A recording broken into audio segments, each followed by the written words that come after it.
Good afternoon. First of all, Happy New Year to you. This is the first episode of Deadline in the year of 2023. I'm your host. I'm Poochie Hill. I am here today with one of the winningest coaches in the United States of America of college football, and his name is Rick Giancola, newly retired from Montclair State University football, and he is a son of Newark, New Jersey, and a product of Newark, New Jersey. And we're going to talk about not so much football, but the much about of shaping hearts and minds in life through the game of football, and what propelled him to be a continuous teacher, mentor, coach, friend, and God-fearing man. How are you today, Coach? Poochie, thank you for having me. I appreciate it. I'm fine. I'm fine. Well, we might as well jump right into it. Give me and give the audience a little background from being a Red Raider at East Side on through college at Rowan, and how you got into coaching. Well, as you mentioned, I was born and raised in Newark. Ironbound section, down neck section, whatever term is used. My family, mom and dad, also were born and raised in Newark. We lived in Newark our whole lives until I got married. In my first 2 years of marriage, I was still living in Newark until we were able to buy a home, and we moved to Cedar Grove, and that's where I live and still live now. And as a young man, young boy, athletics was very important to me. My dad was not an athlete, but enjoyed watching athletics, and big baseball fan. Okay. Big baseball fan. Liked the Giants. Loved Willie Mays. Okay. All the arguments used to come up about Willie Mays. Who's better, Willie or Mickey Mantle? And the arguments raged on and on and on. But he loved the Giants. He loved Willie Mays. Took me to the Polo Grounds. That was my first game to see before they decided to move to the West Coast. Okay. And after that, went to the Yankees. He said, I can't root for the people on the West Coast. I got to be on the East Coast here and root for the Yankees now. Didn't want to know anything about the Dodgers though, so they're not even in the conversation. But seriously, as a young boy growing up, we played all the time. Any sport, it really doesn't matter. If you went down, we lived in the playground all the time. And if the basketball court was taken, we'd play stickball. If the field was open, we'd play softball. If it was football season, we played football. And we played. And we never really had organized sports when I was growing up until I ended up becoming a freshman in high school at Northeast Side. But we played, and there was nobody coaching anybody. You know, you choose up sides, play, you're with him, and we always were able to, well, we're one guy short. You're going to have 9, we're going to have 8. Okay, when you guys get up, you don't hit to the right side. You hit the ball. We made up our own rules. Okay. And we just played. And starting out then in high school was the first time where I ever got a chance to play, organize anything. And from that point, it went on. I had a successful career in high school as a football player and a baseball player, made all city, made all county, both sports. Got a chance to attend Rowan, which was called Glassboro at the time. We're going back. Going back a little bit. And it was the first time that I was coached, and spent the 4 years there. I was an all East Coast player. Certainly not good enough to go to the next level. I knew that, and when I graduated, I received a phone call from Mr. Fred Hill, when he found out that I was hired by the East Orange Board of Education to teach mathematics, and when he read that I was going to teach there, he called me up because he saw my resume and he saw that I had played 2 sports, and he said, "Would you be interested in coaching?" And truth being, it was the first time that I ever thought about coaching. Really? I thought my career as an athlete was over. I was going to be one of those weekend warriors and go play in this league and that league with guys who were 45 and 50 years old, and which is nothing wrong with that, but that was the only place to play. So I answered him yes, and it was the first time that I thought about coaching. Did you know anything about Coach Hill's athletic honors and things of that nature at that time? No, didn't know him at all. Really? Didn't know him at all. And I learned about him. I learned the type of athlete that he was a Major League Baseball player for a short period of time. Played for the, who did he play for? Can't remember the team, but he was a Major League Baseball player, and when he finished playing, he got into coaching and teaching, and he became quite a coach. But I didn't know him. I didn't know him. So he invited me over his house, and we sat down and we talked. And I should say he talked. I listened. And he started out by saying this. He said, "I don't care what you know. I don't care what you don't know.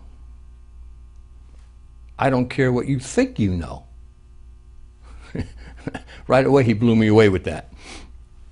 He said, "What I want from you is your time, your energy, your willingness to learn, your willingness to teach, your willingness to be on time and follow the protocols of what a coach does.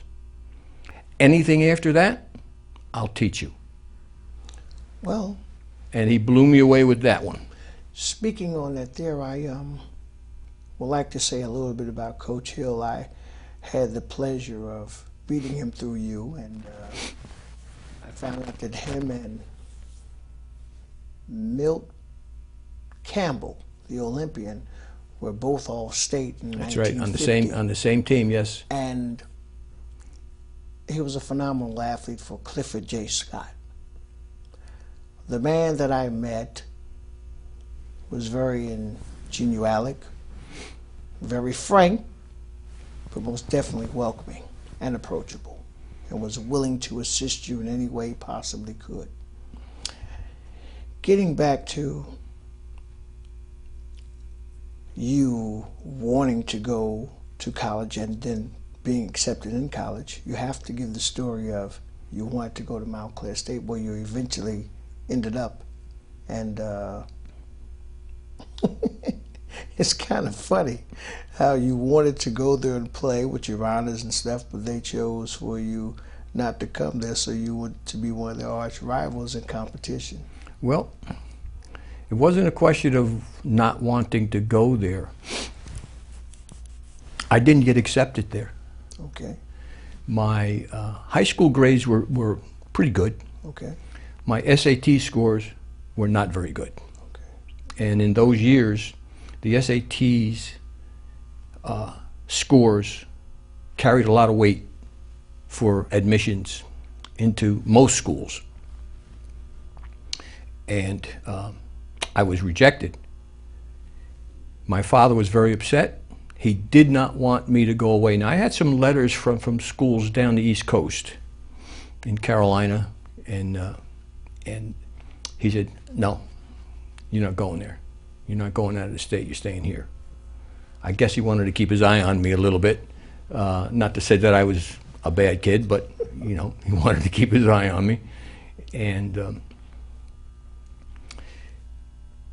when my high school coach, Bert Manhoff, who was also my baseball coach as well as football, he he told my family, he said, let me see what I can do.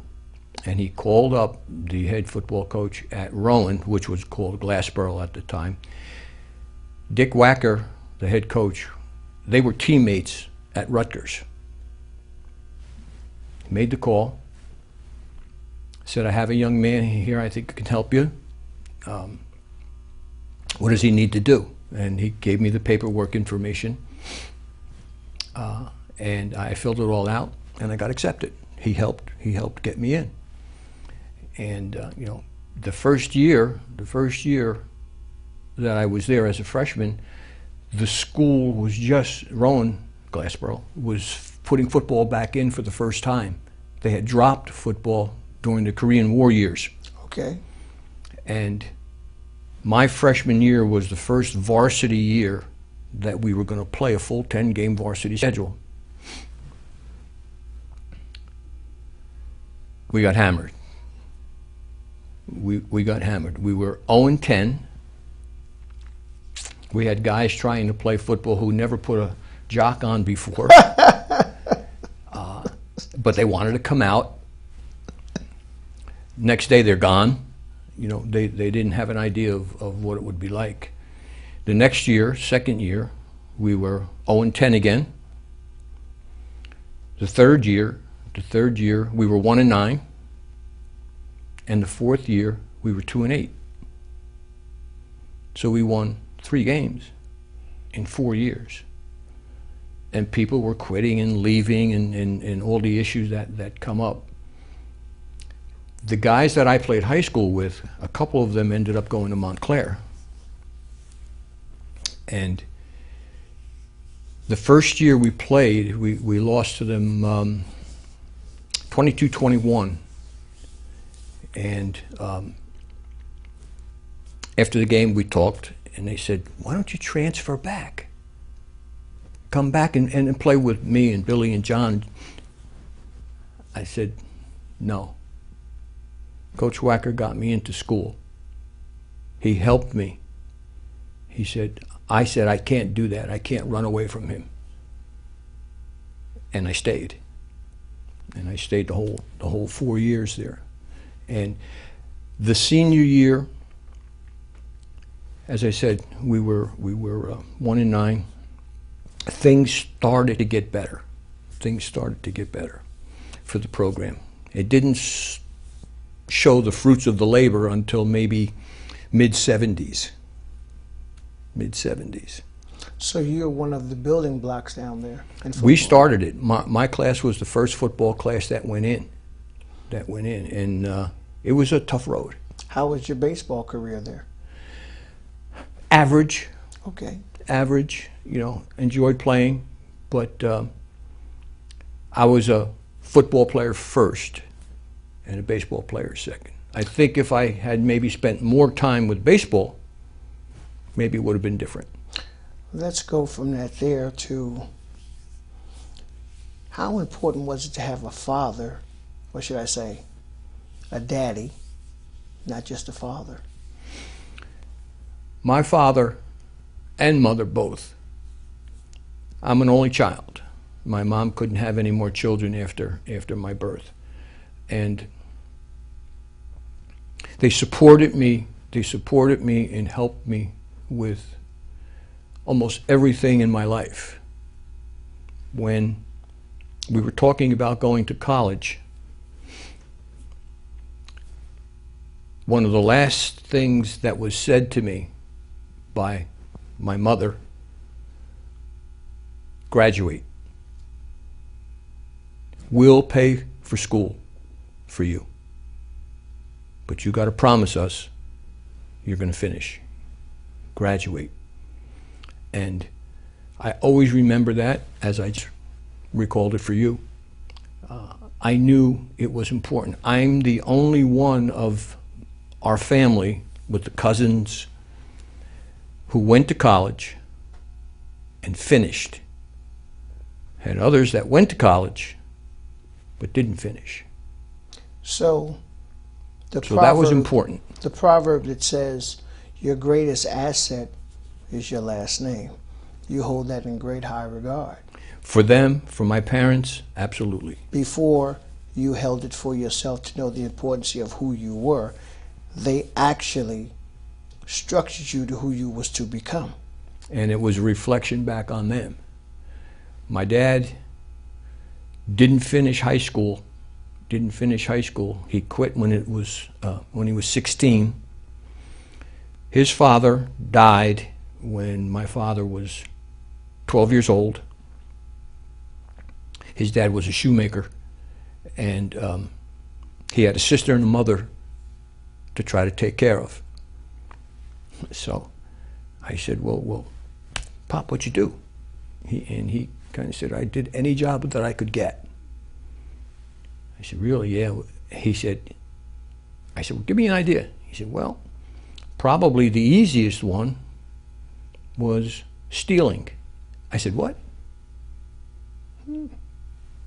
Yeah, stealing. They got evicted out of the apartment several times. They had electricity turned off, heat turned off, because they couldn't pay.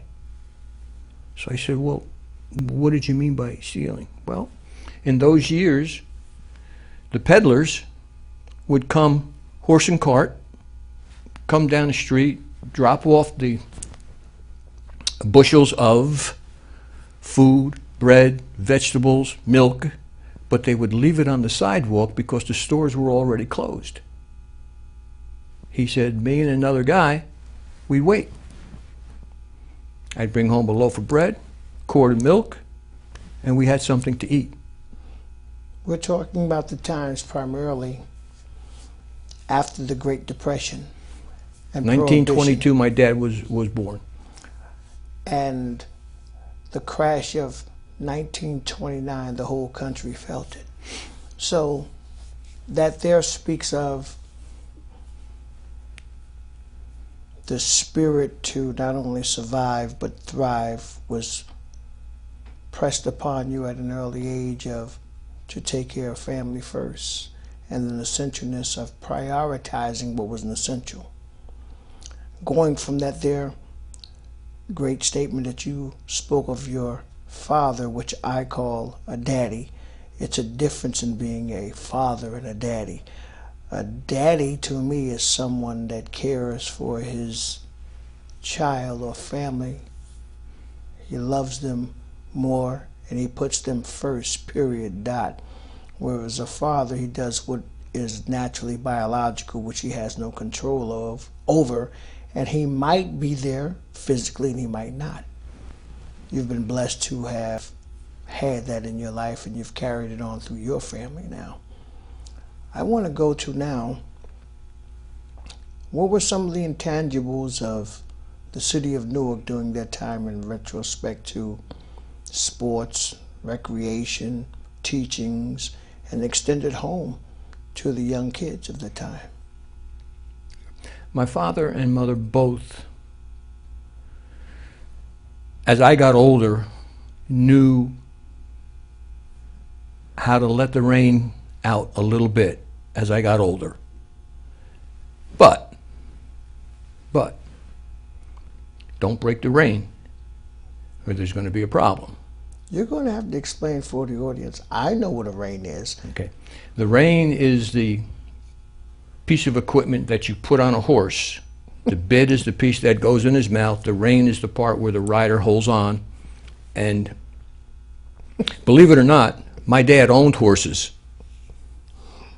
My dad owned horses. He had a stable in Branchbrook Park. Really? Yes. And other places as the years went by.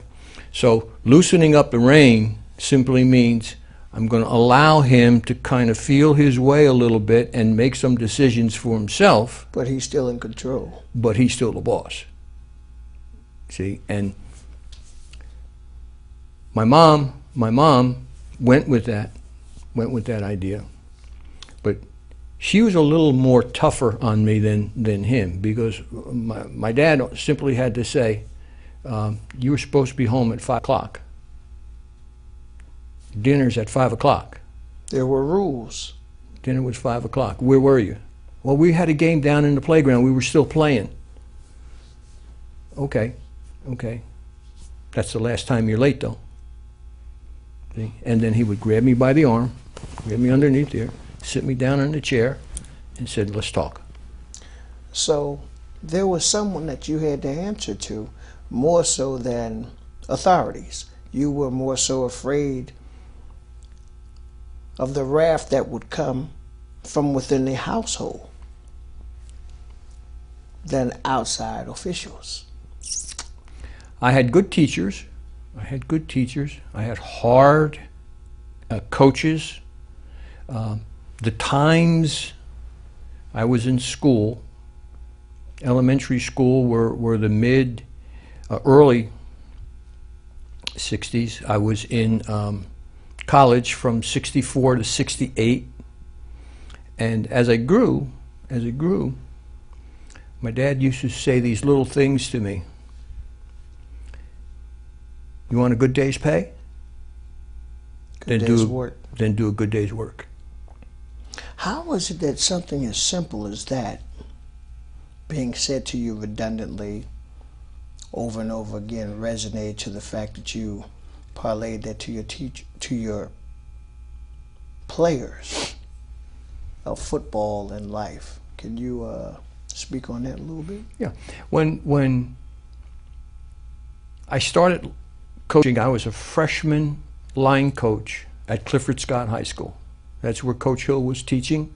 He was the head football and baseball coach, and that was my job, to be the freshman line coach. He said, I want you to be at every staff meeting, regardless of whether you're coaching freshman, varsity, you come. You need to learn and listen. And that's what I did. And I took my notes, and I tried to remember everything that was being said, in the meetings. And little by little, he would give me more things to do. Like, I want you to scout this team. They play this team, this team, and this team. I want you to go to all 3 games. I want you to write up a report on them in those 3 games. And then you're going to present that to the whole staff on our Sunday meeting. I will teach you what you're supposed to know and do. And he did. And with that, as I started to learn a little bit more about coaching the young men, I tried to be somebody else. Can you speak on what do you mean? And Coach said, that's not you. Be you. Let it all come out. Know what you're supposed to be teaching them, but you teach it. Not the coach you had in high school, not the coach you had in college. Be you. And he was right. I did try to be like my college coach. Didn't work for me. Didn't work. So I learned a little bit more about yelling and hollering at guys as opposed to teaching them. And the more I stayed in the game, the less yelling and screaming and hollering I did, and the more teaching I did. And I wanted that to happen because in order for us to be successful, they better know what we're asking them to do and how to do it. Okay. And that's my job as the teacher. I taught 10 years in math. I taught in high school and I taught in middle school. My very first year, the department chairman went to evaluate me. He sat down, he saw me do my lesson. After that, he said, I'd like to meet with you on a time and date to go over things. He said, let me ask you a question. I thought the lesson was good. He said, let me ask you a question. You give a test, 10 problems. What do you do with that? I said, well, I grade it. I mark it. Okay? Then what? Well, the next day I give them back and we're going to go over it and answer any questions that might be there. Okay? Okay.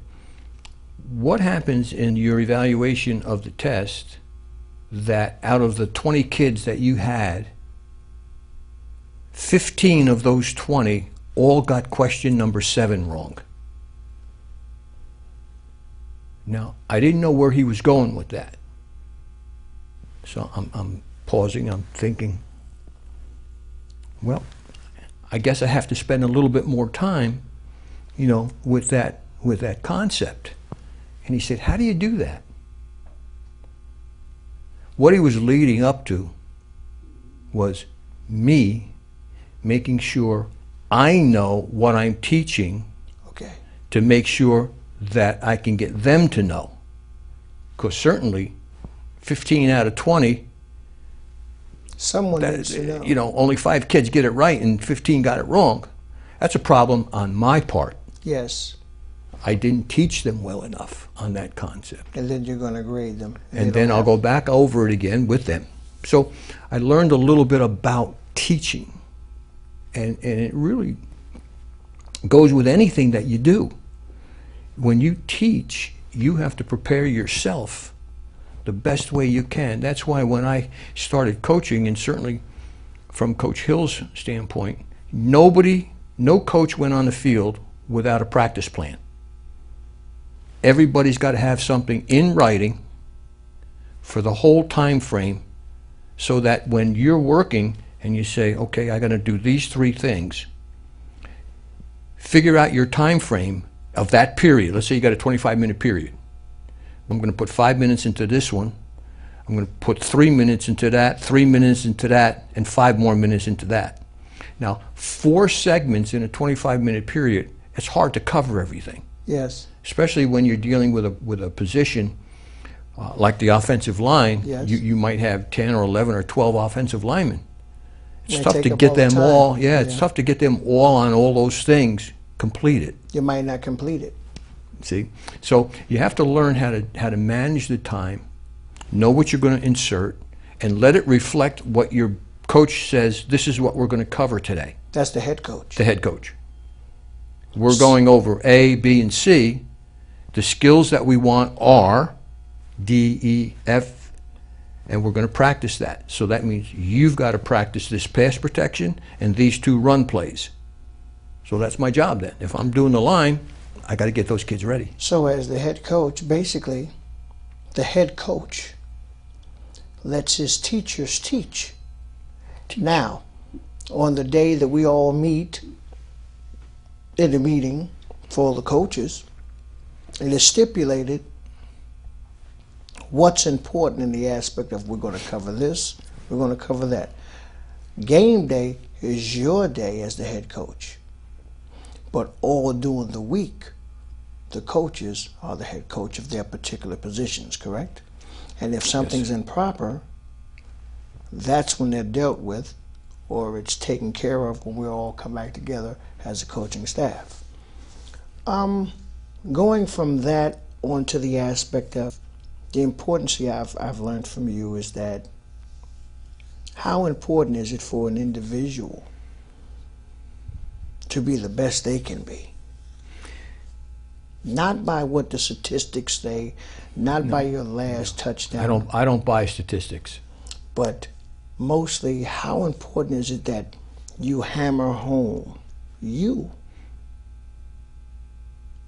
importance to be the best you can be? You might start, you might not, but how that transcends to the young student athlete later in life, but at that particular point in time, they're thinking of athletically. Mm-hmm. Very simple statement. How good do you want to be, Billy? How good do you want to be, John? How good do you want to be, Joe? You tell me, oh, I want to be an all-league player, oh, I want to make well, then you've got to work and practice like that. It just doesn't happen because last year you made second team all-league and you want to make first team all-league. Well, you got to do the work that goes with it. I can teach you what to do, but you've got to follow up and do it.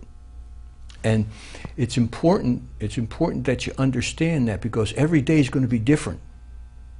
Every day is going to be a little harder or a little easier. There might be something there that you're in your skills you're very good at, and then maybe something else where, boy, that's a tough drill. I'm having trouble with that. Does that have to do with the physicality, or is that the maturity aspect? Well, I think it's the first mental approach. When as a head coach for all these years, I still coach the offensive line. Now, a lot of coaches don't do that when they're the head coach. I liked to coach. It's more work to do my position and then to coordinate the whole program. But I'm not a walk-around guy. I want my position. I want to coach that position. So, Billy, yesterday you had a hard time. You know, this might be a little pre-practice talk. What happened? What didn't you quite understand? And he shares his thoughts with me. I said, well, in pre-practice then, that's a great time to work on the understanding of what's being taught to you, and then do your practicing of it on shadow drills. Nobody's in front of you. Work on the footwork. Work on your body language. Now, if you want somebody to hold the bag for you, you can work on the technique so that when we really do it, you're learning how to feel better.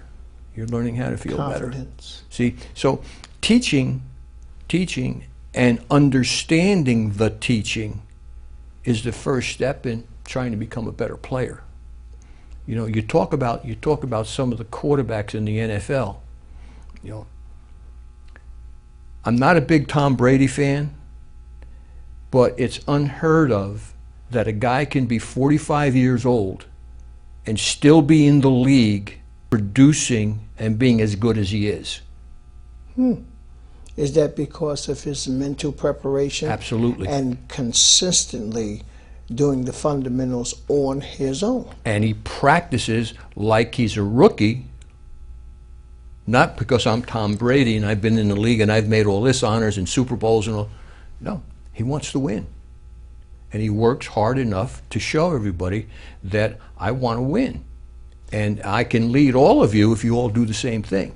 Now, let's take that from winning on the football field to winning in life, how that coincides with your, not philosophy, but the way that you live your life and how you've passed that on to all your student athletes. Doesn't change. Doesn't change. First thing when I talk to them in our first meeting, the whole club's there. These are some of the general rules. Number 1, graduate. Number 2, go to class. Number 3, don't be late for class, school, or practice. Number 4, we have a schedule for weight room. You get in the weight room at the appropriate time that your academic schedule lets you get in and do the work that you're being asked to do. Okay? Those are the 5 musts. They got to do that. Now, if you have a problem, number 6 is contact me. I don't want to see you walking on the field 15 minutes late and everybody saying, well, where's Billy? Where's Billy? Where? And here he comes. The first thing I'm going to do is ask the positional coach, did he contact you? Did he tell you he was going to be late for some reason? Because he didn't call me. The idea is you must contact somebody, head coach down, to say, I have a meeting with my professor. He wants to talk to me about the paper I wrote. Okay, what time is the meeting? Well, the meeting is at 3 o'clock. He's probably not going to get here by 3:30. Coach, I'm stuck in this meeting. I asked him to change the time. He couldn't do it. So I'm going to be late. Probably by 3:30 I'll be dressed in on the field. Fine. Communication. Have no problem with that. We all have to do that in our jobs. You just can't not show up and expect to get paid or expect to do a good day's work when nobody knows where the hell you are. That's an issue that I learned from my family. So accountability is very important. You got to do it. You got to do it. And people are counting on you, and now they don't know where you're at. So it tells me you got something else going on, but it wasn't important enough for you to call here and say, I will be late because. Or, I will never, ever stop a kid from dealing with a home issue. Tell me. You have to know. Tell me. The other thing I would like to bring into play is, how have the players changed in the aspect of not so much accountability, but work ethic? Yeah. There are some players who all I have to do is remind them. They are in tune with that. They go to the weight room every day. They do whatever it is that we ask them to do all the time. They're on time. You don't have to worry about them. The other guys, I don't really think they understand that concept, because they were always pretty good at what they were doing, and then would come out on the field and find themselves not a first team guy. How come I'm not playing, coach? Did you talk to your positional coach first? I don't coach you. He does. So there is a chain of command that's most essential. The Same players as in should life. say to the coach, can we meet? Can we talk about my playing time? He will share whatever those thoughts are. But know this, whatever he is saying to you, he's already said to me about you. So if you ask me without him, you're kind of doing a disservice to him. He's your coach. He's the guy that you work with 90% of the practice. See? But I get the information too. So whatever he's telling you, you're going to hear the same thing from me by me knowing and then adding my own opinion on certain things. If you want to be good, you got to work at it. As anything. Anything. Anything. Your job, when you get older, you want to be a teacher, be a good teacher.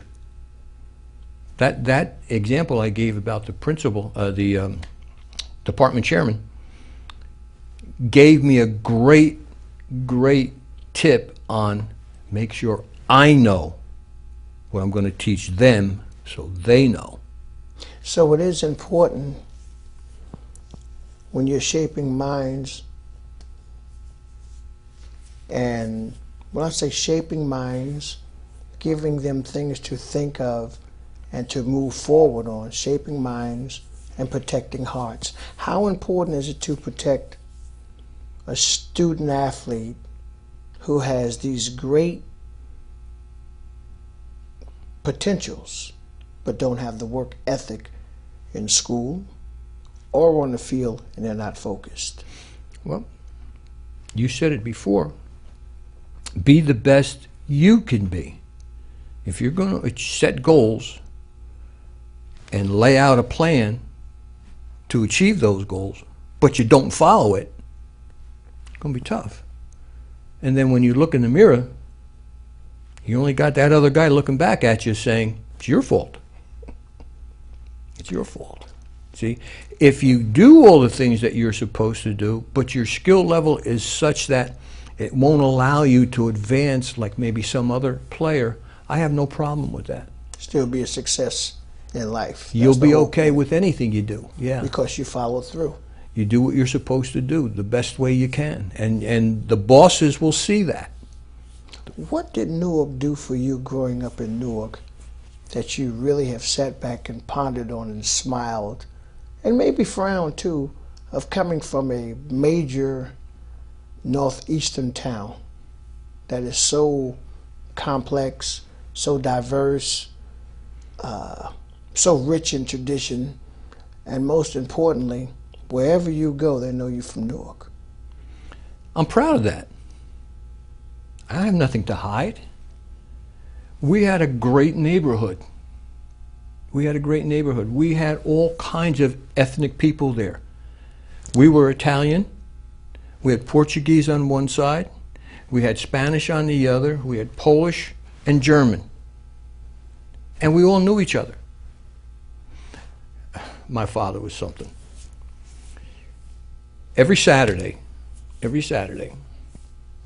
assuming the weather was good, he'd have a little table, put it on the porch, glass of wine, and he's waiting for the mailman. And my mother's name is Philomena, and he would say, "Phil, what time is it?" He's waiting for the mailman. And she'd give him the time. He'd look at the watch. He's late. He's late.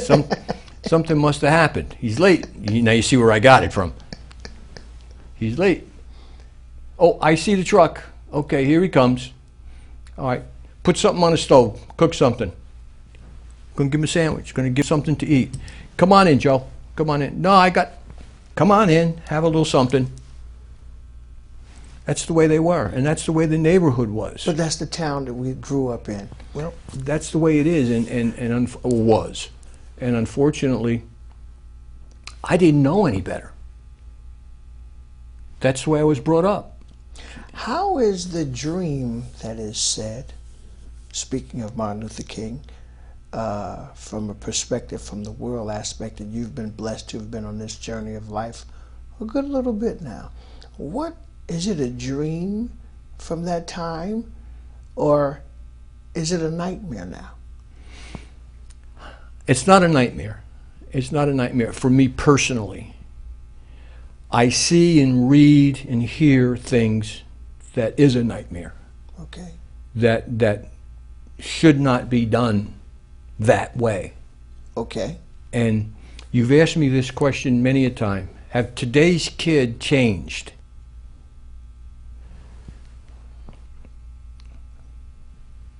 I don't think so, but I'll leave a little room here. I don't think so. And my answer is, and I think you've heard me say this before, if you grew up in the 50s or the 60s, the 70s, 80s, 90s, all the way up to where we are now, if you were a jerk then, you're going to be a jerk now. There's no different. Yeah, the styles of clothes might change. You know, different things may have changed in terms of how you live. Okay, you dress differently, the hair's differently. Okay, but you're still the same jerk. See, and that's the problem that I see, in that as adults, we need to make a better effort to try to get those kids to understand right and wrong, what you do, what you don't do, to be respectful, to make sure that you're doing the things the correct way. To disagree but still agree. But do it the right way. You know, it's funny that you say that there, because I'm your junior, but I've been mentored by individuals of your generation and older. And do you think the old way of doing things is still applicable today, but it's your approach of how you go about it, because we have the internet, things of that nature there, whereas you and I both excuse me, had to go to the library. If you didn't remember the author's name, you could still look him up, or if you didn't remember the title of the book, you could look up the author. Do you think that the conveniency of having all of these luxuries have made a vast majority of the problems for us to a degree? Yes, it's easier for them, but it doesn't change their commitment to it. That means they still got to do it, and they still got to do the things that they need to do, whatever is available to them to do it. They still got to do it. They still got to get it done. Don't tell me you want to be a first-team player and you miss practice 2 days a week. Well, what happened? And you give me some kind of excuse. Okay, I can understand. One time you had a problem, all right? But when I look at the attendance sheet and I see you've missed 14 practices through the whole season, that's not real good. That's not real good. It comes down to respect and character. What is character to you? Say it again. What is character to you? Character is, and I'll say it this way, Character could be measured by what you do when no one is around to see you. Don't touch that. I got to walk out for a minute. Leave that alone. Nobody else is in the room but you. I don't know what you're doing. You do. Coach said, don't touch that. Well, why? What's going on? Okay? That's your own approach to answering that question. It goes back to what you said about the guy in the class. You got to look in the glass, in the mirror, so many words. You know, I have to jump to this here because you've been so blessed then, and you've labored so hard to be amongst the top coaches in the country on the collegiate level. How was it, and do you still have the urge to continue to teach? I didn't say coach. Mm-hmm. Teach. And you love the game. Why? It's a very vicious game, and beyond the hollering and applauding and scoring touchdowns, what was it that was the burning, or should I say, lit the flame in you? I guess it could be titled competition. I've always been pretty competitive, even when I wasn't real good at something. You know, I still wanted to be good, and I worked at it. And if I didn't get it done, I'd try to find whatever else I could do to help me be better and get it done. And I found in coaching, and especially coaching football, you don't do that alone. You got to have people around you who have the same mindset, because they want to compete and they want to be successful and they want to work at it. See, and I think that's the difference. That's the difference. I shouldn't say that. For me, I was always competitive. I didn't always win, but I was always competitive. I have a couple of names that, what do they mean to you? Phil Filippo. What's the name again? Phil Filippo. Phil Filippo. That was on the New Jersey Scholastic Board with you from Belleville for years. Filippo. You sure you got the right name? Yes, sir. I'm losing the name here. Okay. Let's try Coach O'Connor's. Great friend, great coach, worked with me for 33 years. For 33 years. Somebody that thought the same way, worked the same way, could rely on him to be and do whatever it is that he was asked to do. And you really get something when you know. You don't always have to tell him something. He already knows what he's got to do, and he goes and does it before I ask him. Those are the kind of guys. Those are the kind of guys that you want, and guys that will work as hard as anybody, even though they're not the head coach, because they know that's their job and they know what's supposed to be done in their job. And I think those are the guys that take a step forward. Now, in my younger years, I interviewed for a couple of jobs. You know, I was in that step up ladder to see maybe I could move to another school, another place, and I went through a couple of interviews. Didn't get a call back. And God, my wife set me straight a little bit on this. She said, "You want to coach football? What's the difference if you do it here, there, or there?" I said, "Well, you know, taking a step up, you go out of the division, you take a higher division. No, you want to coach. Well, here we are, coach." Speaking on that, you've been married how many years? 53. I would like for you to speak to the audience and let them know, what did it take to entail 50 plus years to stay married to your high school sweetheart? Well, yeah, we dated senior year, all 4 years of college. She didn't go to college with me. 2 more years after college and got married. And we kind of knew each other a little bit, but she's been the rock of everything that has happened to me and the family. And what about your gorgeous daughters? I love them to death. I love them to death. Sometimes, even though they're girls and they're daughters, got to talk to them a little bit. And your grands? And I have 2 granddaughters who play softball and basketball. One's is 21 years old, the other one is 17 years old. They're driving, you know. Grandpa and Grandma have to, help them out sometimes with gas money and, things like that. But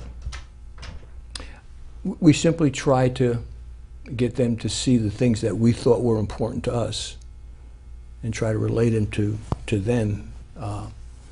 And it takes a little time. It takes a little time for them, to get it.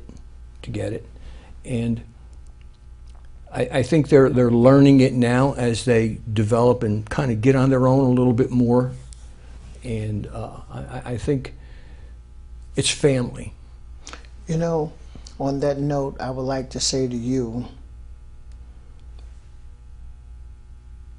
I would like to speak on behalf of all of those student athletes that you had, assistant coaches, and your friends, and most definitely to your wife. We thank her so much for loaning you to us for so many years. And I've never seen a more better class act, the way you carry yourself, the way you deal with situations and people, and you're a real guy. And I can honestly say I thank you for being my friend, my mentor, and my brother. And I appreciate you coming on the show to share the importance of how you love your town that you came from and you represent and still represent very well. And that it was most definitely hammered home that the dream of America, of Newark, of all of us uniting, not dividing, will become victorious. It'll happen. You and I may not be there to see it, but it'll happen. And they say you live through those you touch, and you've touched a lot of people. Well, I can't answer that. I just do what I think. Well, you won't be here to know. No, I just do what I think is the right thing to do. Yes. And help whenever I can. I mean, there's people young men who lost loved ones during their time at Montclair State.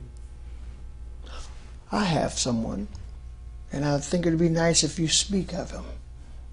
Mike Scala. When you think of Mike Scala, beautiful guy, what would you like to say about Mike Scala? Beautiful man. Professional. Beautiful man. A terrific guy at his job. Yes. Does his job with impeccable passion and trust, and knows it inside out. And turned out to be a great friend of mine, his family and my family. And the other side of Mike, he's such a funny guy. He's a great guy to hang out with. We had a ritual where, as you know, I usually come in early. Very early. And Mike would come in maybe 8:30, and I'd have the coffee pot ready. 2 hours after you've been there. Yeah. And Coffee Mike, he's got a container already with him. Come on, let me fill it up for you. Sit down. And we start talking. First business, he started talking about statistics about the team that we're going to play, or the baseball team, or the basketball team, whatever it might be. And invariably, he would start imitating people. He made me laugh so hard. I said, how'd you learn to do that? I don't know, I can just do it. I can just do it, just like you're laughing now. He was such a good guy. Yes, such he a good was. guy. And at his service, well, prior to the service, I asked his wife if my wife and I could stop by the house, because they had taken him out of the hospital and brought him home, and which is not a good sign in terms of his recovery. And Fought a good fight. He really did. yeah, and I stayed there maybe 10 minutes, and he fought to stay up and talk to me, which I thought was an amazing act of friendship, and the strength that he was trying to exhibit just to be with me for those 10 minutes. And on that note, you've been with me quite some time here, and I'd like to say to the audience out there, we thank you for letting us into your front room again. And this is our first show of 2023. I'm here with Coach Giancola, one of the winningest coaches in the United States of America. And as I always close, before we can love all people, we must first love ourselves. I thank you so much. This is Deadline.